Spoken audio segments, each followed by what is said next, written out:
6 जानेवारी 2024 रोजी बाळशास्त्री जांभेकर यांच्या जयंती व पत्रकार दिनानिमित्त एका बैठकीचं आयोजन करण्यात आलं होतं। त्यानिमित्त पुसद येथील शासकीय विश्रामगृह येथे जयंती व पत्रकार दिन मोठ्या उत्साहात साजरा करण्यात आला।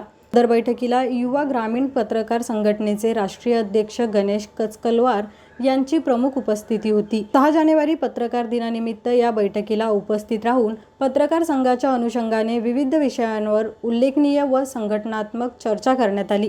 ग्रामीण भागातील अनेक प्रतिनिधी सदस्यांचा युवा ग्रामीण पत्रकार संघामध्ये प्रवेश करण्यात आला व त्यांना प्राथमिक सदस्य म्हणून त्यांची निवड करण्यात आली। नमस्कार, 3D न्यूज मध्ये आपल्या सर्वांचे स्वागत। 3D न्यूज आता संपूर्ण महाराष्ट्रभर 3D न्यूज मध्ये प्रतिनिधी नेमणूक चालू आहे। तसेच स्क्रीनवरती दिलेल्या नंबरवरती कॉल करा आणि आमच्या 3D न्यूज चॅनलचे अधिकृत प्रतिनिधी व्हा।